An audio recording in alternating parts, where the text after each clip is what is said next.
তাহলে রোজা 1 মাস ফরজ, আমি রেখেছি, আপনি রেখেছেন, আমার আপনার উপকার হয়েছে। রোজা এত বড় উপকার, যেমন মোবাইলে ভাইরাস ঢোকে, আপডেট মারলে, অ্যান্টিভাইরাস মারলে ভাইরাস কেটে দেয়। রোজা হলো আমাদের 11 মাসের ভাইরাসকে কাটাবার জন্য অ্যান্টিভাইরাস টাইপের আল্লাহ দিয়েছে, পুরো শরীরকে সুস্থ করে আবার 11 মাস চালাও, খাও, যাও খুশি, এর জন্য আল্লাহ আপডেট করে দেয়। জোরে বলুন সুবহানাল্লাহ।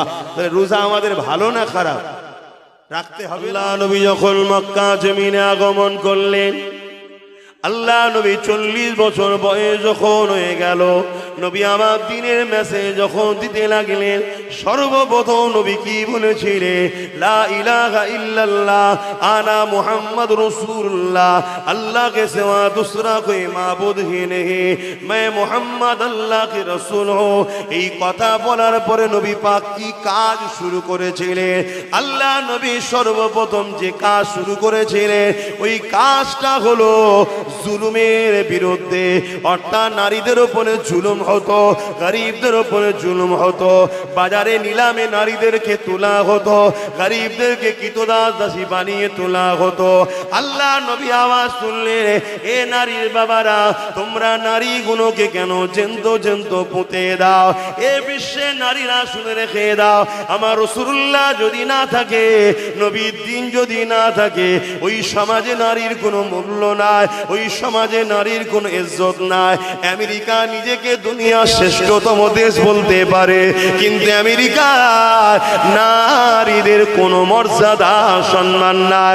আমেরিকায় প্রতি 1 সেকেন্ডে একটা করে নারী ধর্ষিত হয়, কিন্তু 1450 বছর আগে আমার নবী মদিনায় রাষ্ট্র কায়েম করে দিয়েছে।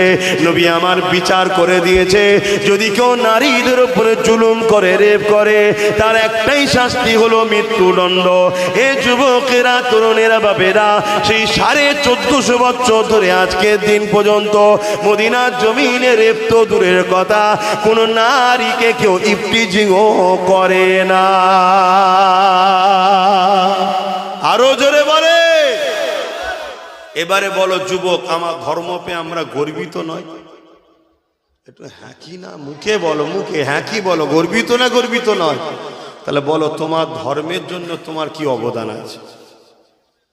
বলো, তুমি সবার জন্য অবদান তোমার আছে? বলো, তুমি সবার জন্য লড়াই করো, সবার পিছনে ছুটে বেড়াও, সবার জন্য সময় দাও, সবাইকে নিয়ে ভাবো, এ দল না চলে যায়, ও দল না চলে আসে, হাজারো কিছু তুমি টেনশন করো। তুমি বলো, তোমার দিনের জন্য তোমার কি অবদান আছে? তুমি কখনো ভেবেছো যে হারা আমার দিনকে নিয়ে এত মিথ্যাচার হচ্ছে কেন? আমি যুবকদের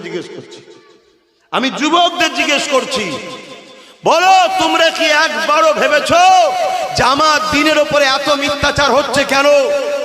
আজকে একদল মিডিয়া দিন রাত ধরে 24 ঘন্টা তারা ইসলাম ইসলাম ইসলাম ইসলাম ইসলাম ইসলাম, আমার দিনকে নিয়ে এত পরেশান কেন? ইসলামকে তারা তো সব সময় নিচু করার চেষ্টা করছে কেন? তুমি কি কখনো ভেবেছো? তুমি কি কখনো ভেবেছো এই গণতান্ত্রিক দেশে, ধর্মনিরপেক্ষতার দেশে, স্বাধীন ভারতবর্ষে, যেখানে মুসলমানের অবদান অন্য সবার থেকে অনেকটা বেশি, যেটা আজকের ইন্ডিয়া গেট প্রমাণ দিচ্ছে, মুসলমানদের উলামাদের অবদান সমস্ত মানুষের থেকেও বেশি।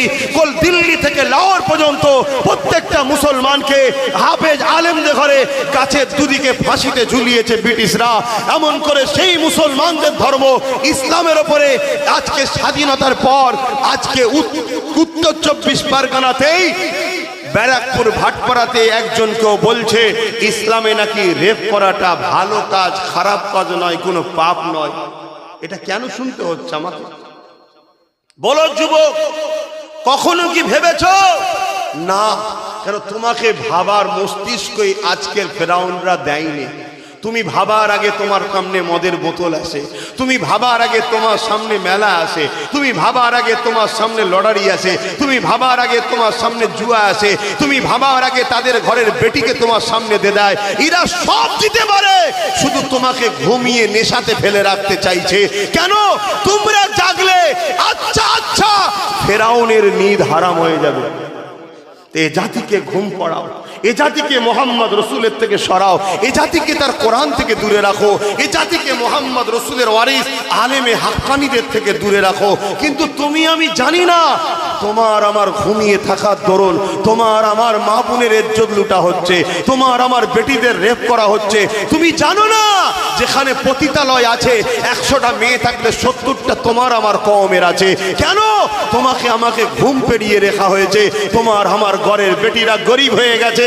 কেন? তোমার জব নাই, কাজ নাই, চাকরি নাই, ব্যবসা নাই, তোমার নেতৃত্ব নাই, তুমি সমাজে একটা কীট পতঙ্গের মতো পড়ে আছো। তাই তোমার এই গাফলতির জন্য তোমার আমার ঘরের বেটিরা পতিতালয়ে গেছে পেট চালাবে ইজ্জত বিক্রি করে, সেখানে গিয়েও নিরাপদ নয়। সেখানে যখন যাচ্ছে তার কাছে যে পতিতালয়ের হেড আছে সে কাস্টমার দিচ্ছে না। কেন? তুই মুসলমান তাই তোর কাছে যাচ্ছে না। পেটের জ্বালায় তোমার ঘরের বোনটা ইসলাম পর্যন্ত ছেড়ে দিচ্ছে, তোমার হুঁশি নাই। তুমি এখানে এসে আজকে শুধু বলছো যে হুজুরের ছেলে কথা বলবে কেন। আমি যেগুলো বলছি ডাটা বলছি, ভারত সরকারের ডাটা, আমার গল্প করা কথা বলছি, তথ্য বলছি। তুমি এটা জানো আজকে তোমার আমার ঘরের বোনগুলো পড়াশোনা করছে, পুরুষরা তো পড়া ছেড়ে দিয়েছে, তবু মুসলিম নারীরা একটু পড়ার দিকে আগিয়ে আছে, তাই তো নাকি? তুমি জানো এটাকেও শেষ করার কি প্ল্যান চলছে? এটাকে শেষ করার প্ল্যান হলো মুসলিম মহিলারা যখন, আমার কথায় অসুবিধা হচ্ছে বলুন তাহলে আমি বাবারা বাবারা বাবারা বাবারা করে চলবে না, অসুবিধা কি আছে? কেন? সেদিন কেটে গেছে, আর অত ইন্টারেস্ট নেই ভাই, কথা বুঝে আসছে?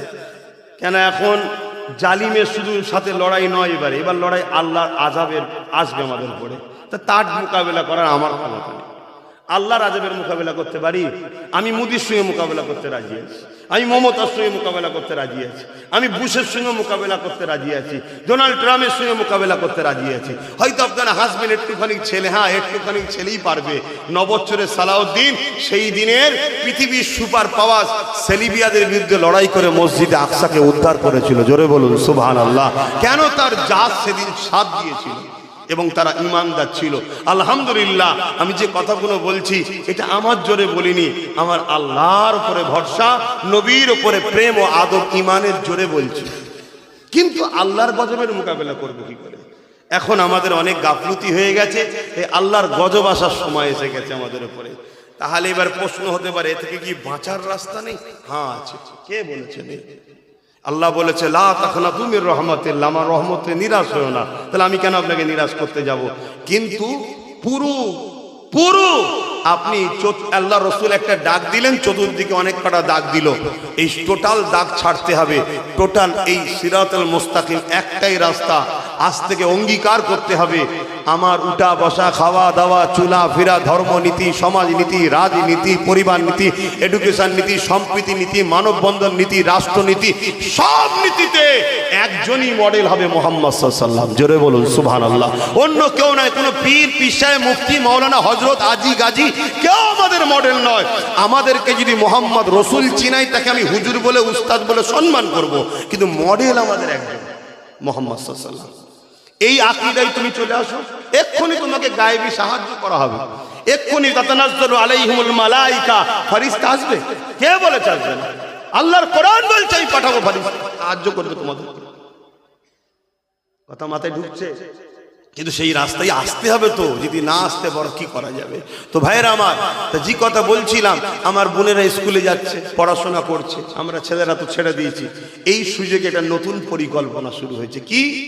প্রকাশ্য মিডিয়াতেও তো বলছে, দেখতে পাচ্ছেন কি জানি না, এসে দেখা যাবে এক অমুসলিম ইসলাম বিদ্বেষী ঘরের কোনো ছেলে দেখা যাবে ওই বোনটাকে এসে বলবে, তোদের ইসলামের এই কাজটা আমার খুব পছন্দ। স্বাভাবিক, আমি ধর্মকে ভালোবাসি, আমার কেউ ভালোবাসে, এবং মায়ের জাতের দিল আরো নরম, তাই তো নাকি? আরো নরম। সঙ্গে সঙ্গে সে ইমপ্রেস হয়ে যাবে, খুশি হবে, আনন্দিত হবে যে একটা অমুসলিম বা ইসলাম বিদ্বেষী ঘরের ছেলে কেউ একজন আমাকে কথা বলছে, বড় খুশি হবে। হওয়ার পরে দেখা যাবে আরো একদিন দুদিন কথা হচ্ছে, তার একসাথেই পরে, তো একসাথেই পরে কথা হতে পারে, কিন্তু নিয়তটা কোন জায়গায় নিয়ে যাচ্ছে দেখুন। এটা একটা প্ল্যান চলছে। তারপরে কিছুদিন পরে বলবে, দেখ আমার কখনো কিছু আটকালে আমি তো পড়ি, তোর একটু নাম্বারটা দে না, তোর সঙ্গে ফোনে কথা বলবো। ফোনে ভালো ভালো কথা বলবে, ধর্মলে কথা বলবে, বলতে বলতে বলতে বলতে একটা দিন অন্য কিছু মেসেজ একটা আসবে। এটা বাস্তব বলছি, এই নিয়ে অনেকে কাজ করছে। তারা আমার সঙ্গে বসেছিল এ জাতিকে বাঁচাবে বলে। আমি বলেছিলাম যে আমি আলোচনা করব, আজকে তোমাদেরকে জানাচ্ছি, ডাটা সহ তারা আমাকে দেখিয়েছে। আচ্ছা আচ্ছা, ভালো ভালো ঘরের মেয়েরা জড়িয়ে গেছে। কথা বুঝে আসছে? আগুন আর মোম এক জায়গায় কখনো করতে নাই, হলে পাপ হওয়াটা, গলে যাওয়াটা স্বাভাবিক। তো সেই জায়গাতে তারা কি করবে, এইভাবে আস্তে আস্তে এদের লক্ষ্য কি? এদের লক্ষ্য হলো মুসলিম নারীদের সতীতাটাকে নাপাক করে দেওয়া। বাকিটা বুঝতে পারছেন তো কেন এই টার্গেট এদের? এদের টার্গেট একটাই, এরা সালাউদ্দিন আইবির জীবনী পড়েছে। এটা আজ থেকে টার্গেট নয়, আমার এখানে এসেছে আজকে, চলছে এটা অনেক বছর ধরে, 6 বছর হয়ে গেছে এই টার্গেট। কেন? এরা জানে একটা মেয়ে যদি পবিত্র থাকে, তার পেট থেকে যদি সালাউদ্দিন জন্ম হয়, তাহলে আজকের জালিমদের কিন্তু রাতের ঘুম। কথা কিছু বুঝে আসছে? এটা একটা বিরাট বড় পরিকল্পনা চলছে। তাই আমি বাপেদের বলবো, পড়াতে তো হবে, পড়াতে আমি নিষেধ করছি না, খেয়াল রাখেন। এমন ঘটনা ঘটেছে, পাপ করার পরে সন্তান এসে গেছে, বাপ মা জানতে পেরেছে, চুপি চুপি বিবাহ দিয়ে দিয়েছে। ওই সন্তানটা আমার কওমে জন্ম হবে না? হবে না? কিন্তু সন্তানটা কি আমাদের? কথা বলে, কিন্তু বড় হচ্ছে না, হয়নি। এখন বাপ মা সজ্ঞা যোগে মলি সাহেব করবো, ও মলি সাহেব শাসকের দালালি করবে না তো বিরোধী করবে? কথা বলে। আই দেখেন এখানে আবার খেপড়ে গেল নাকি? এরম দালাল মলি সাহেব আছে না? নাই, আজকেও দালালি করছে, এখনো। ঠিক আছে, নাই ভুল বুঝেছে, এখনো দালালি চলছে। এরা হলো ওই ধরনের সব প্রোটেকশন। কথা বুঝে আসছে তো নাকি? হ্যাঁ, কোনো অসুবিধা নেই। আমার কাছে মসজিদটাকে মলি সাহেব আগে নয়, আমার কাছে কোরআনটাকে মলি সাহেব আগে নয়, আমার কাছে মাদ্রাসাটাকে মলি সাহেব আগে নয়। হ্যাঁ, যে মলি সাহেব হকের পক্ষে, ন্যায়ের পক্ষে, মুহাম্মদ সাল্লাল্লাহু আলাইহি ওয়াসাল্লামের ওয়ারিস হবে, তার মুখের দিকে তাকালেও গুনাহ মাফ হয়। জোরে বলুন সুবহানাল্লাহ। তাহলে উলামার সম্মান আছে না নাই? আল উলামা ওয়ারাসাতুল আমবিয়া, উলামারা তো নবীর ওয়ারিস। কিয়ামতের দিন সর্বপ্রথম বেহিসাব যারা জান্নাতে যাবে তারা তো আলেম উলামা। জোরে বলুন সুবহানাল্লাহ। কিন্তু এটাও বলবো, সর্বপ্রথম জাহান্নামে যাবে যারা, তারা কারা? তারা উলামা। তাহলে উলামা দু ধরনের হলো না? হলো না? একদল উলামা হবে মান আহাব্বা লিল্লাহ ওয়া আবগাদা লিল্লাহ ওয়া আতা লিল্লাহ ওয়া মানা লিল্লাহ ফাকাদ ইসতাকমাল ঈমান। ভালোবাসবে আল্লাহর জন্য, দুশমনি করবে আল্লাহর জন্য, মুখ খুলবে আল্লাহর জন্য, মুখ বন্ধ রাখবে আল্লাহর জন্য, কারোর সঙ্গে আত্মীয়তা করবে আল্লাহর জন্য, কারোর সঙ্গে বিচ্ছেদ হবে আল্লাহর জন্য। এরাই হলো আল্লাহ ওয়ালা উলামা, এদের জন্য বেহিসাব জান্নাত। আর একদল উলামা হবে এলেম শিক্ষা অর্জন করবে, কিন্তু হতভাগা আকবরের সাথ দিয়ে অর্থ নিয়ে দ্বীনে ইলাহি কিতাব লিখবে। লিখেছে না? লেখে আজকেও সেরকম আছে না? নাই। হ্যাঁ, গাড়ি ভর্তি চাল এলো, মলি সাহেব মনে করছে আমার মাদ্রাসায় চলে এসেছে, দুতলা বিল্ডিংটা করে দেবো, 10 লাখ টাকা লেলাও, ভাবছে আমার হয়ে গেল। দলদাস হয়ে থাকলে হবে না, হক কথাকে বলতে হবে। কেন আজ আমার মসজিদ, মাদ্রাসা, কবরস্থান, ঈদগাহ, খানকা যাবার পিছনে যারা লিখছে তারা যতটা না দোষী, তার থেকে বেশি দোষী আমরা নিজেরা। আমরা তাদেরকে সুযোগ দিয়েছি, তাই তারা সুযোগে হাত বাড়াচ্ছে। আমরা যদি প্রথমেই হাতকে কেটে দিতাম, তাহলে এর সুযোগ তারা কখনো সাহস নিত না।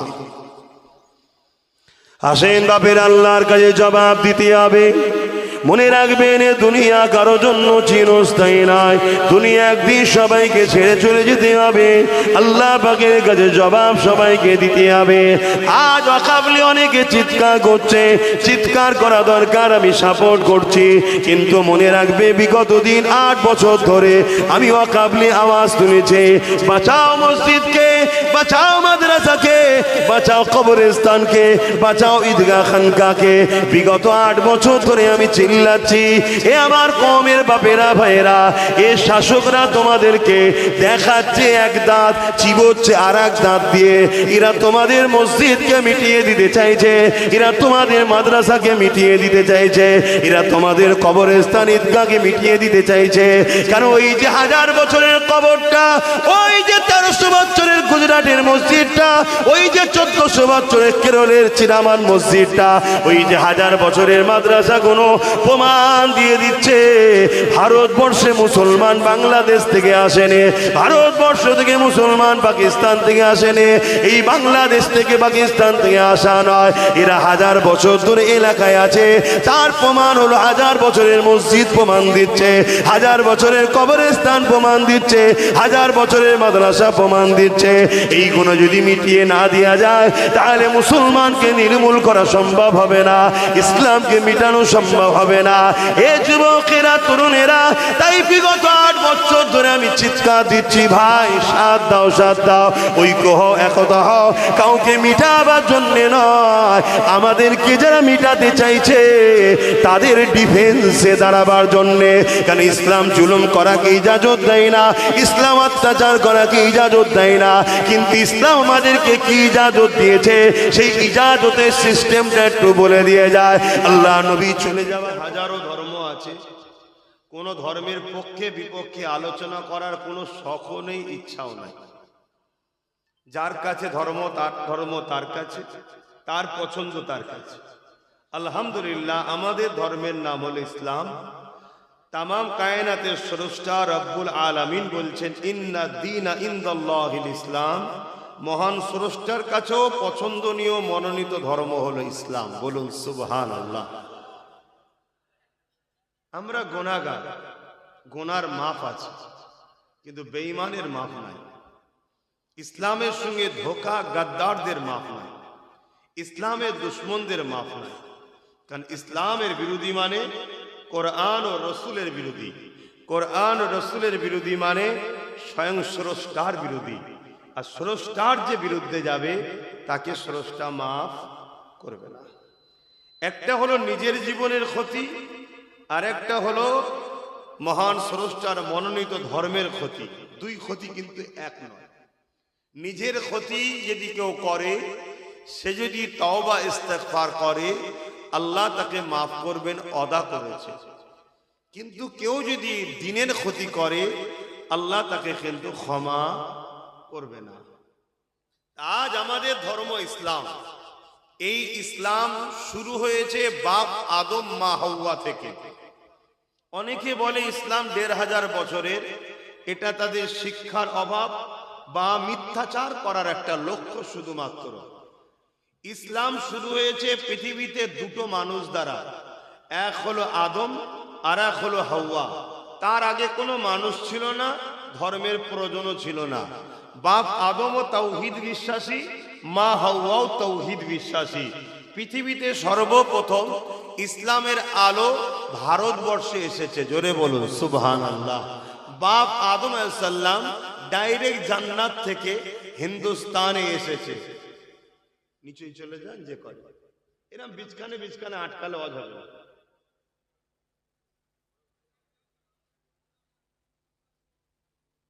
কিছু মনে করো না, এত লোক স্টেজে রাখা উচিত না, কিন্তু তারপরেও চলো। এখন আমার এমনি গাড়ি 15 মিনিটে লেটে এসছে। এখন যদি এইসব বাঁচতে যাই আরো দেরি হয়ে যাবে, ওই জন্য শুরু করে দিলাম। দেখলেন না, ভূমিকা টুমিকা কিছু দিলাম, বিচখানে আটকাবেন না। প্রতিটা মানুষের ফোকাস যদি ঠিক জায়গায় থাকে, আলোচনাটা পর পর বেরোবে। বিচখানে ঢুকে গেলে এদিক ওদিক হয়ে যাবে। তা হযরতে আদম আলাইহিস সালাম ডাইরেক্ট জান্নাত থেকে হিন্দুস্তানে এসেছে। सारे जहां से अच्छा, বলুন হিন্দুস্তান হামারা। হিন্দ যুক্ত স্থান, খুশবুদায়ক গাছের জায়গা। খুশবুদায়ক গাছের জায়গাকে বলা হয় হিন্দুস্তান, হিন্দ যুক্ত স্থান। এই হিন্দুস্তানে ডাইরেক্ট বাপ আদম আলাইহিস সালাম এসেছে। सारे जहां से अच्छा हिंदुस्तान हमारा। क्यों हिंदुस्तान सारे जहां से अच्छा? क्योंकि हिंदुस्तान हर इंसान का पहले जो बाप है आदम सफीउल्लाह का मुल्क हिंदुस्तान है। बोलिए सुभान अल्लाह। এবং খেয়াল করে দেখবেন, হিন্দুস্তানে পৃথিবীতে যত ধর্ম আছে সব ধর্মের লোক হিন্দুস্তানে একটা করে স্যাম্পল হলো আছে। হিন্দুস্তানের মতো পৃথিবীতে কোনো দ্বিতীয় দেশ নেই। কেন? এই দেশটা হলো সমস্ত মানুষ জাতির আব্বার দেশ। তাই তার ধর্মটা কি তার বিষয়, কিন্তু সবাই তার বাপের দেশে আছে। এবং জাজিরাতুল আরব, যেটা আমার নবী পাক সাল্লাল্লাহু আলাইহি সাল্লামের দেশ, যেটা হলো আম্মা হাওয়া তেনার দেশ। জোরে বলুন সুবহানাল্লাহ। তো যাই হোক, পুরো পৃথিবী জুড়ে ইসলামকে বারবার টার্গেট করা হয়েছে, মিটিয়ে দিবার। হাজারো মিথ্যাচার হয়েছে, ইসলাম কে লিয়ে হাজারো ফিল্ম তৈরি হয়েছে, ইসলাম কে লিয়ে হাজারো কার্টুন তৈরি হয়েছে, ইসলাম কে লিয়ে হাজারো জালিম অত্যাচারী শাসকরা তাদের ক্ষমতা পর্যন্ত প্রয়োগ করেছে ইসলামকে মিটাবার জন্য। এমনও শাসক এই দুনিয়াতে গেছে ইসলামকে মিটাবে বলে 1 লক্ষর উপরে উলামাকে কতল করেছে, 1 কোটির উপরে মুসলমানকে মেরেছে। বাগদাদের জমিনে দাজলা নদী, ফোরাত নদী, এই দাজলা নদীর পানিকে লাল পর্যন্ত করে দিয়েছে মুসলমানদের রক্তেতে। এবং মিশরে বড় বড় পিরামিড তৈরি করেছে, রাজমহল তৈরি করেছে, যেখানে মুসলমানদের মাথার এই কল্লার খুলি দিয়ে তৈরি করেছে। এত মেরেছে। বাগদাদের মাদ্রাসাগুলোকে, লাইব্রেরিগুলোকে আগুন দিয়ে উজাড় করে দিয়েছে। টার্গেট একটাই, ইসলামকে মিটাবো। কারণ কি? ইসলাম তো মানুষ্য জাতির প্রথম বাবা যিনি, তিনার ধর্ম ইসলাম। মানুষ্য জাতির প্রথম মা যিনি, তিনার ধর্ম ইসলাম। এরপরও এক শ্রেণীর মানুষ ইসলামকে মিটাতে চাইছে। কারা?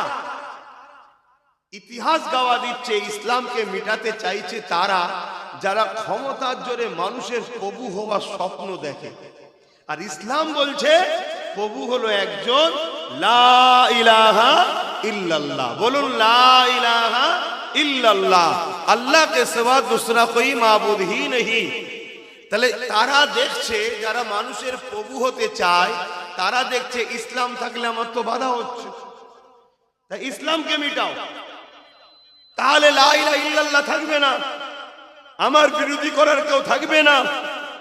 তাই ফেরাউনও চেয়েছিল ইসলামকে মিটাবো, নমরুদও চেয়েছিল ইসলামকে মিটাবো, এজিদও চেয়েছিল ইসলামকে মিটাবো, আবু জেহেল, উতবা, সাইবা, উমাইয়াও চেয়েছিল ইসলামকে মিটাবো। এমন করে বুশ চেয়েছিল ইসলামকে মিটাবো, চিঙ্গিস খান চেয়েছিল ইসলামকে মিটাবো। আজকে বড় দুঃখের বিষয়, আমার বাপ আদমের দেশে তো একদল কিছু মানুষ বেরিয়েছে যারাও চাইছে ইসলামকে মিটাবে। এ হাওয়া নতুন করে শুরু হয়েছে না হয় না? এরা জানে না ইসলামটা কি। এরা মনে করেছে মুসলমানকে মেরে ফেলা মানে ইসলাম শেষ। এরা জানে না বুশ ইসলামকে মিটাতে গিয়ে নিজের কন্যাকে ইসলামে দিয়েছে। বুশের কন্যা কোরআনের হাফেজা হয়েছে মুসলমান হয়ে। জোরে বলুন সুবহানাল্লাহ। এরা জানে না যাদেরকে আব্বা বলে ডাকিস, সেই ইউরোপ দুনিয়া আগামী 40-এর মধ্যে তারা বলছে সংখ্যা গুরু হবে ইসলাম। জোরে বলুন সুবহানাল্লাহ। এরা মনে করছে মুসলমান শেষ।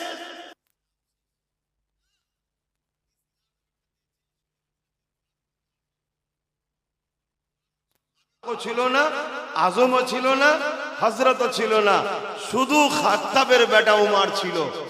কিন্তু ওই নাম তো আমরা বলতে পারবো না এখন ওইভাবে। কেন? আল্লাহ তাকে শান ওয়ালা করেছে। জোরে বলুন সুবহানাল্লাহ। চলে গেছে, রসুলকে শহীদ করে দেবো, না থাকবে নবী, না থাকবে ইসলামের প্রচার, শেষ হয়ে যাবে। কিন্তু উমর ফারুক নিজেই যে ইমানের কালেমা পড়ে মুসলমান হচ্ছে। জোরে বলুন সুবহানাল্লাহ। হাত্তা কি বলে যাচ্ছিল 39 জন হয়েছে, 40 আর হতে দেবো না। উমর ফারুক বলে যাচ্ছে 39 জন হয়েছে, 40 আর হতে দেব না।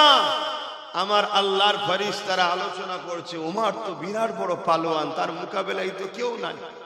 যেমন আজকে আমরা অনেকে মনে করি আমার দেশের মাথায় বসে আছে বিরাট বড় পালোয়ান, মোকাবেলায় কেউ নাই, বলে না?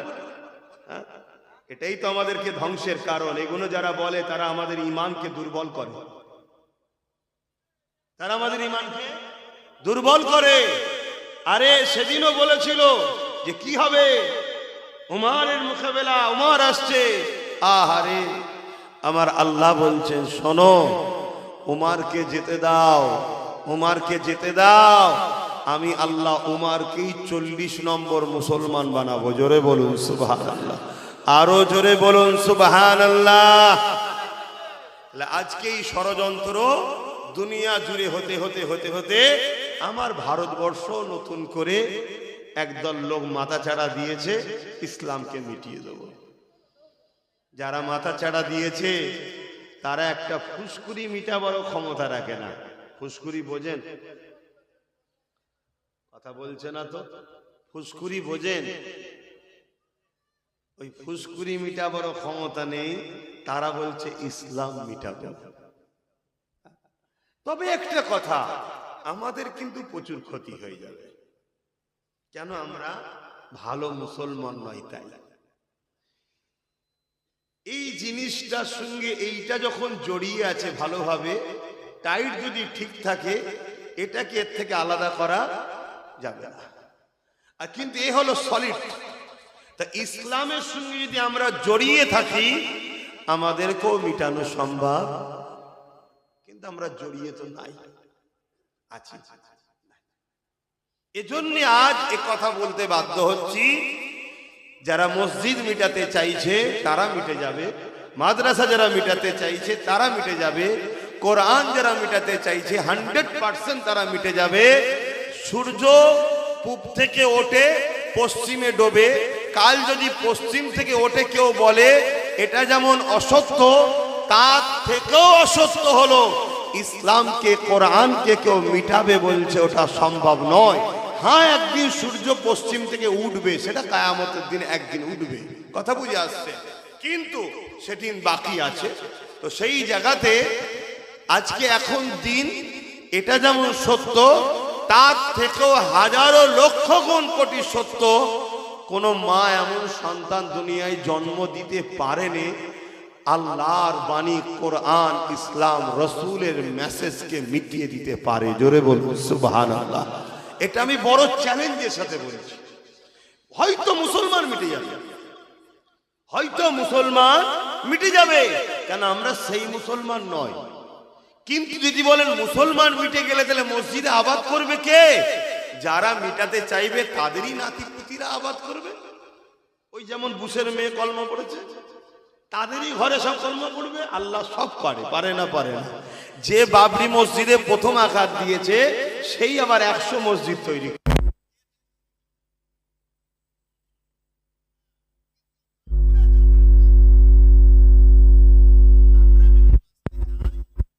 এটা নয়, সেটার সাথে জুড়ে যেতে হবে, ইসলামের সাথে জুড়তে হবে।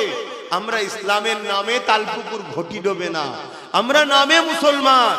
আমাদের সেই ডিউটি নাই যে ডিউটি আল্লাহ আমাদেরকে দিয়েছে।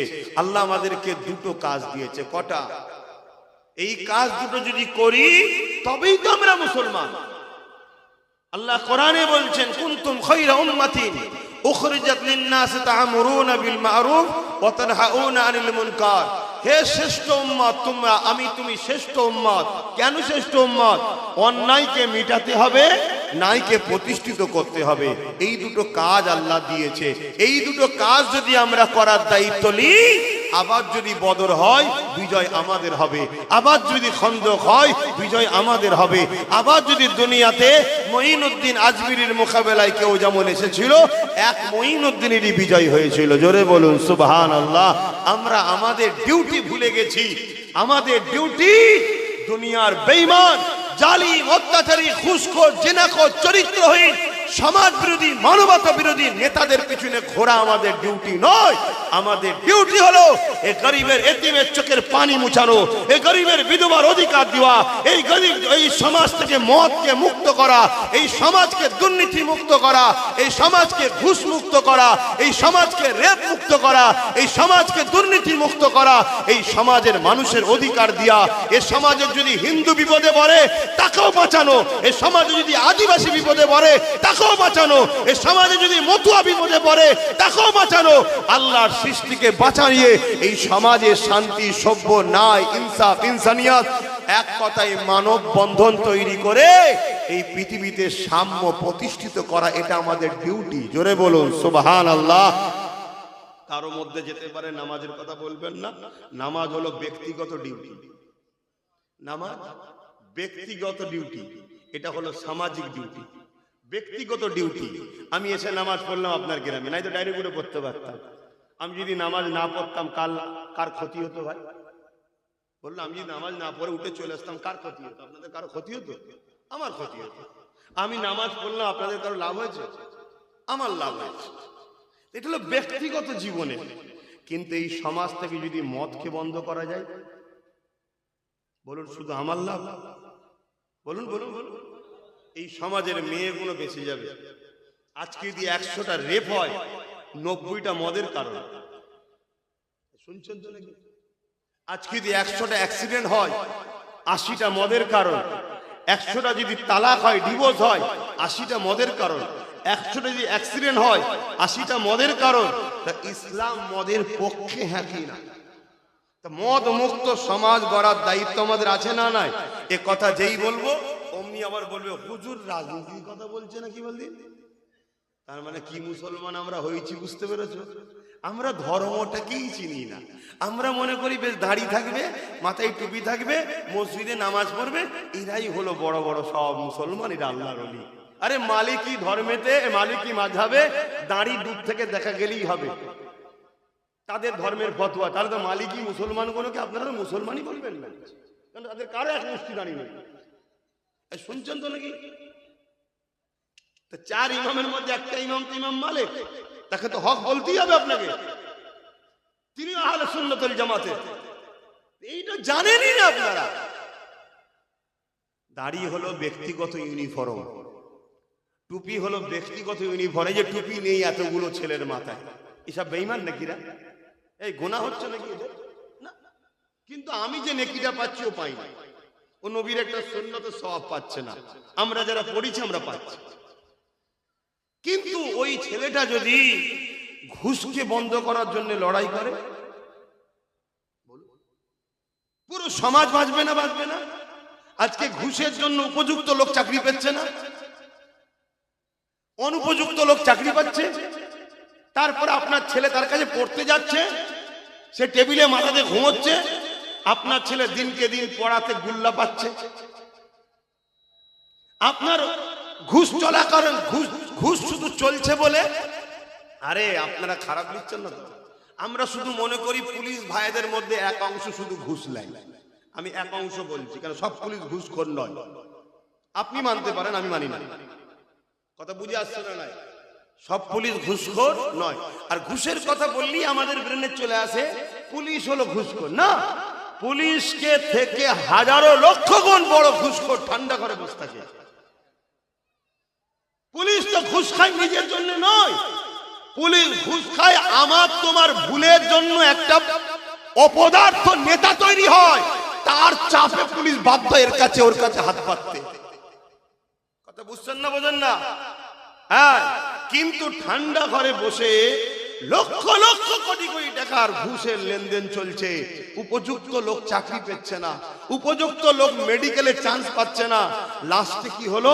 আপনি একদিন সেই মেডিকেলে ডাক্তারের কাছে গিয়ে চিকিৎসা করতে গেলেন, অনুপযুক্ত ডাক্তার হওয়ার জন্য কাটার দরকার ছিল, ডান দিকে কেটে দিয়েছে, বাঁ দিকে আপনি মরে গেছে।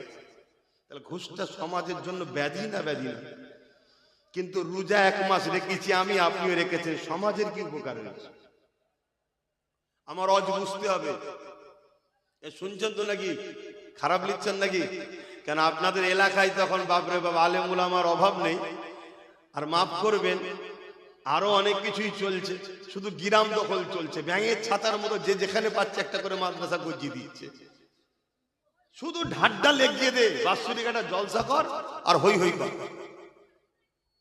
কথা বুঝেছেন নাকি? মাদ্রাসা তো বসিরহাট হুজুরের এত বড় মাদ্রাসা রয়েছে কি? সেদিন তো পুরো ভারতবর্ষ পশ্চিমবাংলায় একটাই ছিল, আলিয়া। আলহামদুলিল্লাহ, এত ফিতনা ছিল না। আজ এত মাদ্রাসা হয়ে, এত মৌলভী সাহেব হয়ে মুসলমানের মধ্যে যা খেয়ে হচ্ছে বলার মতো নয়। তাহলে কি আমি মাদ্রাসা শিক্ষার বিরুদ্ধে বলছি? না, বিরুদ্ধে নয়। কিন্তু যখন আল্লাহ ছেড়ে দিয়ে নিজের নফসের জন্য হয়, তখন তো সেটা কবুলও হয় না, ফিতনা হওয়ার কারণও হয়। তো যাক, তো এই জন্য বলছি, আমার অজে আবার আপনারা ভুল ব্যাখ্যা করছেন না তো?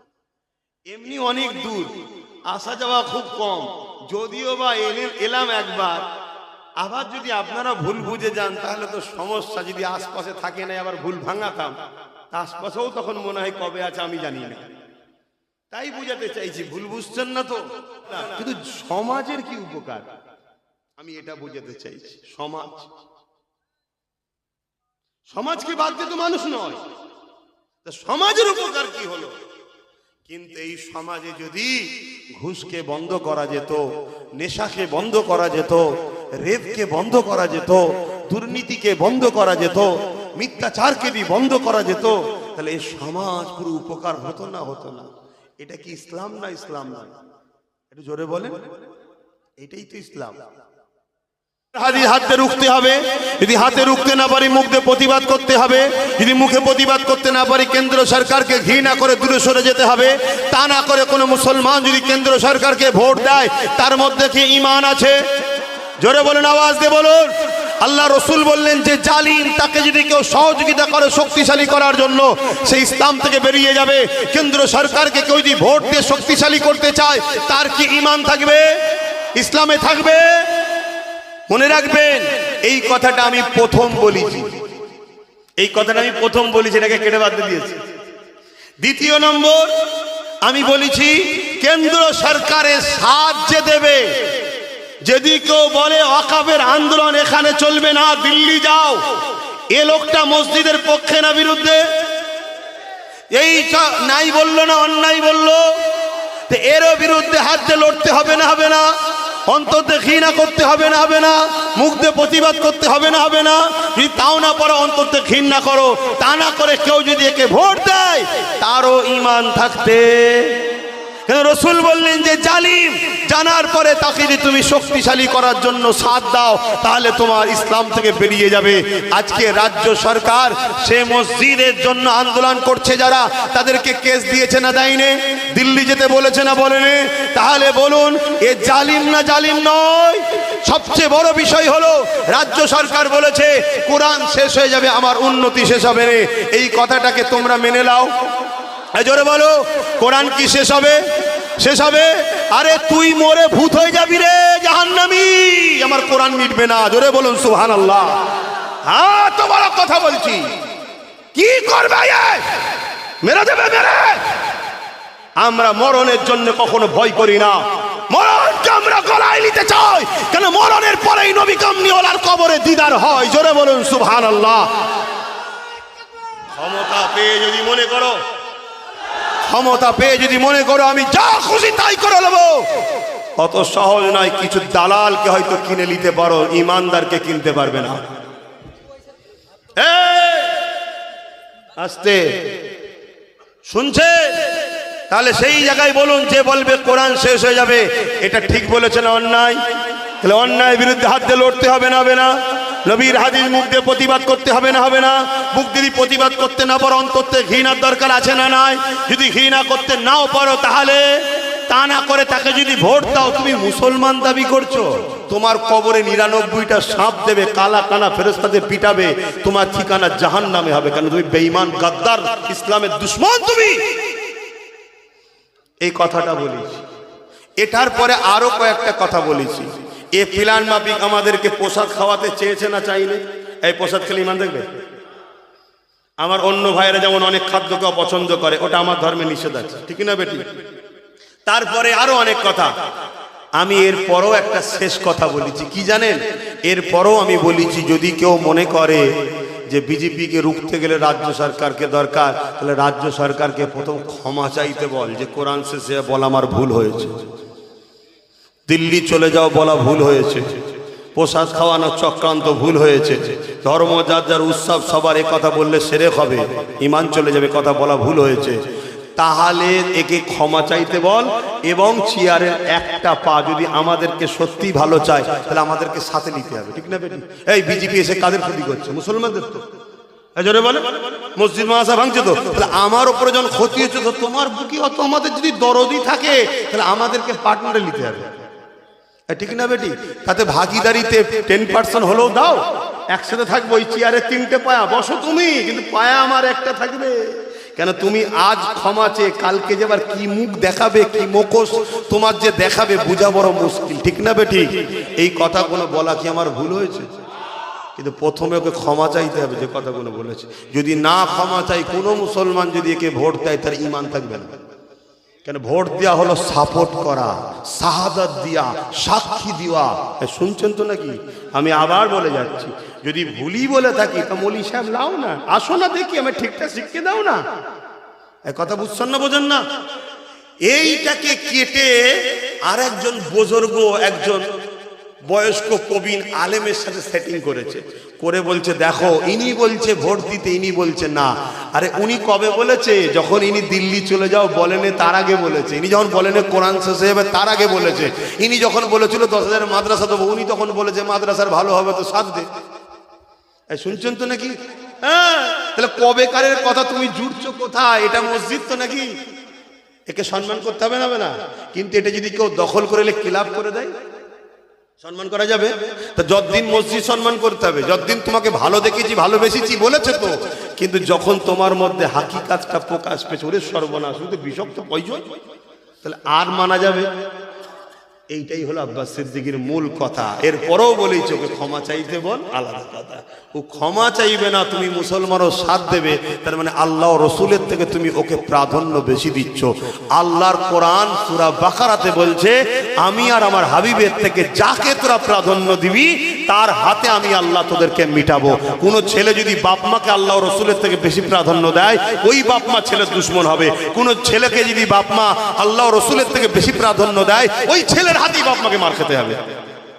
এই কথা শুনছেন না শোনেননি? তাহলে সেই জায়গায় আজ যদি আমরা একে প্রাধান্য দিই, তাহলে এ আরো বড় ইসলাম বিদ্বেষী হবে। আজ যদি একে আমরা টাইটে রাখি, একে যদি জবাব দিই, আগামী দিন আমাদের ভোট নিয়ে, আমাদের সিল, আমাদের নোরা, আমাদের ভাঙবো দাঁতের ঘোড়া, এই সাহসটা দেখাবার কেউ মাথায় ঢুকছে।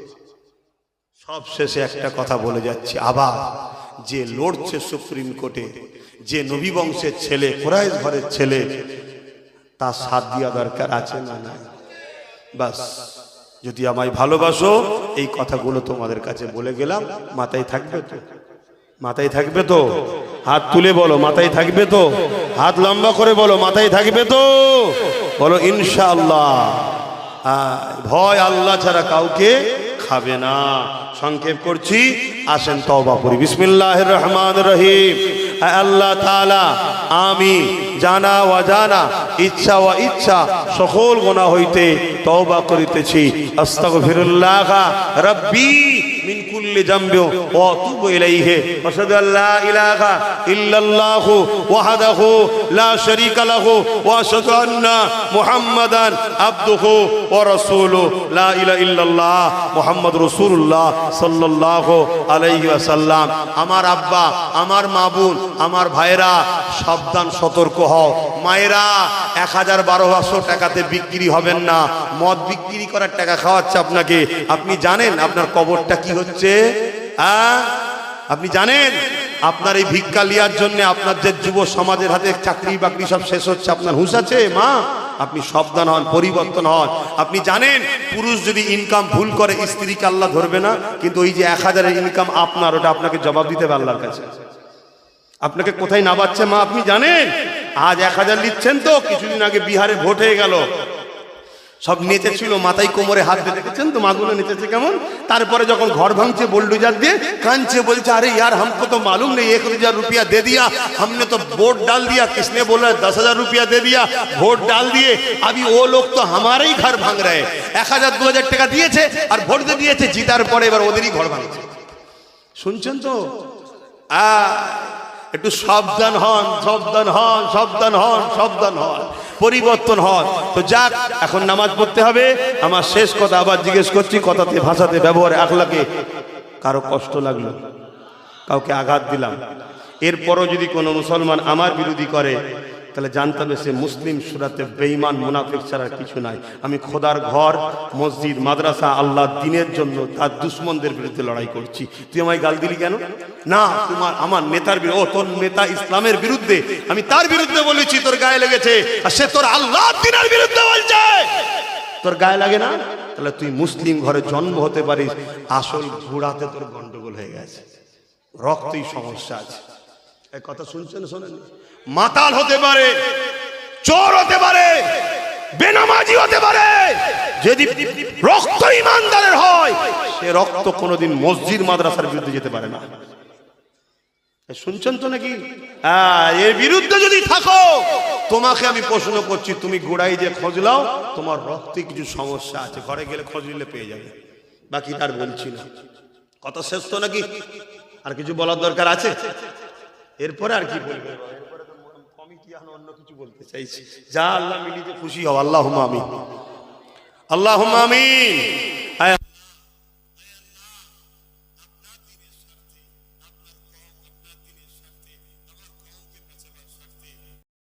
আদব। আর আপনাদের যখন কোনো কথা বলবো, সেই কথাগুলো আপনারা শুনলে না, আপনাদের জন্য লড়াই করতে, আপনাদের নিয়ে লড়াই করতে আমাদের আরো ভালো হবে।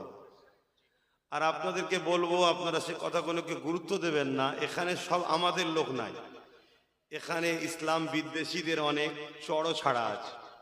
তারা এগুলো দেখে বলবে ওদের কথা, ওদের উলামাদের কথা ওদের কওমের লোকেরা শোনে নেয়, তখন আপনাদের উপরে হামলা করা, মিটাবার চক্রান্ত তাদের জন্য সহজ হয়। আর আপনারা যখনই দেখবেন আমাদের কথা শুনবেন ঠিকভাবে, তখন ওরা বলবে না রে, এখনো মুসলমান জেগে আছে, তার নবীর ওয়ারিসদের কথা শুনছে, অতএব দাঁড়া, এখন এদের উপরে হামলা করিস নি, এদেরকে আর একটু খারাপ কর। এটাই হচ্ছে ব্যাপার। তাই আপনাদেরকে আমি আরো একবার বলছি, যারা ওই গাছতলাতে দাঁড়িয়ে আছেন, দাঁড়িয়ে না থেকে এসে ডান দিকে বসেন। যারা এই গাছতলাতেও রয়েছেন বসেন। চটে বসলে ইজ্জত যাবে না। আমাদের ইজ্জত আর আছে কোথায়? আমাদের ইজ্জত আর আছে কোথায়? ইজ্জত বাড়বে কেন? এটা হলো কোরআনের মাহফিল, দ্বীন ইসলামের আলোচনার মাহফিল। এখানে বসলে আল্লাহ ও রাসূল খুশি হয়। বলুন সুবহানাল্লাহ। যারা রাস্তায় রয়েছেন আপনারা এদিক দিয়ে ঘুরে এখানে চলে আসেন, যারা বাইরে রয়েছেন ভেতরে আসেন। দেখুন, এখন আমার ডিউটি, আমি বলছি, আমি আবার বলছি, আপনারা যদি কথা শোনেন আপনাদের জন্য ভালো, না শুনলে আমার কোনো ক্ষতি নাই। আমি এই জায়গায় হয়তো নতুন, কিন্তু আমাকে চেনে নেই এমন কেউ নেই, আলহামদুলিল্লাহ। তাই আমার আলোচনা আমার ভালোবাসার লোকেদের থেকে বেশি আমার দুশমনরা শোনে, এটা মনে রাখবে। তো সেই জায়গায় ভালোবাসার মানুষ যে শোনে না এমনটা নয়, তারাও শোনে। তা আমার সম্বন্ধে সবাই জানে। আমি আজকেও স্পর্শ বলছি, আপনারা যদি আমার কথা শোনেন আপনাদের লাভ, না শুনলে আমার কোনো লস নাই। আমি বিগত দিন যা বলেছি আজ তাই হচ্ছে, তা আজকে যা বলছি কাল তা হবে। কেন? মুখটা আমার, কথা তো আমার নয়। সবাই কম বেশি জানে আমি যে কথাগুলো বলছি, কিন্তু আল্লাহ সবার দ্বারা সব সাবজেক্টের কাজ করায় না। এটা স্কুলে বাংলা আছে, ইংলিশ আছে, ভূগোল আছে, হিস্ট্রি আছে, বিভিন্ন বিষয় পড়ানো হয়তো নাকি। স্কুলের যারা কর্তৃপক্ষ সবাইকে কি সব সাবজেক্ট দেয়? বলবেন তো? এই ইসলাম নামক স্কুলের নামাজ আছে, দাঁড়িয়ে আছে, টুপি আছে, হজ আছে, ঠিক তেমন অন্যায়কে মিটাও, ন্যায়কে প্রতিষ্ঠিত করো, এটা একটা সাবজেক্ট ইসলামেরই। তা আমার আল্লাহ সবাইকে দিয়ে সব সাবজেক্ট বলাই না। তা যারা নামাজের কথা বলে তারাও ঠিক, যারা রোজার কথা বলে তারাও ঠিক, যারা হজের কথা বলে তারাও ঠিক, একটা সাবজেক্ট পড়াচ্ছে। ঠিক তেমন আমার আল্লাহ আমাকে একটা সাবজেক্ট আমার দ্বারা বলাচ্ছে, সেটা হলো আজকের ফেরাউনদের বিরুদ্ধে আজকে আমাদেরকে মুসার উত্তরাধিকারী হতে হবে, এই মেসেজটা আল্লাহ দিয়ে আছে। এটাও ইসলাম। এবং মনে রাখবেন, ইসলাম দাঁড়িয়ে আছে দুটো পাট্টির ওপরে। যেমন ট্রেন যায় দুটো পাট্টির ওপর দিয়ে, ইসলামও দাঁড়িয়ে আছে দুটো পাট্টির ওপরে। কুনতুম খায়রা উম্মাতিন উখরিজাত লিন-নাস তা'মুরুনা বিল মা'রুফ ওয়া তানহাউনা আনিল মুনকার। আমরা শ্রেষ্ঠ উম্মত, কারণ হলো আমাদের দুটো কাজ। সেই কাজটা ইসলামেরই কাজ। অন্যায়কে মিটাও, ন্যায়কে প্রতিষ্ঠিত করো। জোরে বলুন সুবহানাল্লাহ। এটা হলো ইসলামের মূল কাজ। তারপরে নামাজ আছে, রোজা আছে, হজ আছে, এগুলো ইসলামের কাজ। কিন্তু ইসলামের মূল কাজ হলো যেটা সমস্ত নবীরা করেছে, অন্যায়ের বিরুদ্ধে লড়াই করে আল্লাহর জমিনে ইনসাফ, ইনসানিয়াত নাই, সত্য, শান্তি, সাম্য, ভ্রাতৃত্ব, একতা, ভালোবাসাকে প্রতিষ্ঠিত করা। জোরে বলুন সুবহানাল্লাহ। আমার নবী পাক সাল্লাল্লাহু আলাইহি সাল্লামও দুটো কাজ করেছেন। আবু জেহেল, উতবা, সাইবা, আবু লাহাব, রোম, পারস্য, কিসরা, কাইসার, নাজ্জাশী, এরম পৃথিবীতে যত জালিম হুকুমত ছিল, যত জালিম ব্যক্তি ছিল, তাদের মোকাবেলায় লড়াই করে আমার রাসূল পাক সাল্লাল্লাহু আলাইহি সাল্লাম নাই, সত্য, শান্তি, সাম্য, প্রেম, ভালোবাসা, তাওহীদ, একত্ববাদকে প্রতিষ্ঠিত করেছে। জোরে বলুন সুবহানাল্লাহ। এখানে অনেক উলামা ভাই আছে এবং এটা বসিরহাট সাব ডিভিশন, তাই তো নাকি? বসিরহাট সাব ডিভিশন মানে আলেমের তো গোডাউন, ফ্যাক্টরি। আলেমের আল্লাহ করে অভাব নেই। তা আমার উলামা ভাইয়েরা সবাই জানে আমার রাসূল পাক সাল্লাল্লাহু আলাইহি সাল্লাম কিন্তু লড়াই করেছে জালিমের বিরুদ্ধে, আর বাকি সবাইকে বিজয় করেছে প্রেম ভালোবাসা দিয়ে। বাকি সবাইকে বিজয় করেছে প্রেম ভালোবাসা দিয়ে, আর নবী লড়াই করেছে জুলুমের বিরুদ্ধে। আর আমার আল্লাহ জুলুমকারীদের শাস্তি দুনিয়াতেও দেয়, আখিরাতেও দেয়। আর জুলুমের মধ্যে সবথেকে বড় জুলুম হলো শিরক। তারপরে জুলুম হলো ইসলামকে মিটাবার ষড়যন্ত্র করা। তো সেই জায়গাতে আমাদেরকে মাথায় রাখতে হবে। তাই আপনাদেরকে আমি এটা দায়িত্ব মনে করে বলি যে মাহফিলে বসতে হয়, বসুন। এবার বসার জায়গা না থাকে আলাদা কথা। যেসব ভাইরা ওই যে ওখানে দাঁড়িয়ে আছেন, আপনারা তো ওটাতে নেবে ওখানে বসতে পারেন, দেখতে ভালো লাগতো, কত সুন্দর। দেখুন আপনাদের বিবেক কি বলে। আর আপনারাও গাছতলাতে এখনো দাঁড়িয়ে রয়ে গেলেন, তাহলে বলুন কি আপনাদের লড়াই হবে? বলেন কি লড়াই হবে আপনাদের? আপনাদের কি লড়াই হবে? এতগুলো লোক বসে আছে, এদের তো কোনো সমস্যা হয় না। আপনাদের এই গুটি কত লোকের কি সমস্যা হয়? প্রত্যেক জায়গায় যে দেখছি গুটি কত লোক, এদের যে কি সমস্যা হয় আল্লাহ ভালো জানে। আল্লাহ রসুল যেখানে বললেন কোরআনের মাহফিলে বসলে গুনাহ মাফ হয়, জোরে বলুন সুবহানাল্লাহ। এদের যে কি হয়, এরা গুনাহ মাফটাও করাতে চায় না। ওখানে তিনজন দেখুন আবার দাঁড়িয়ে আছে মসজিদের গায়ে।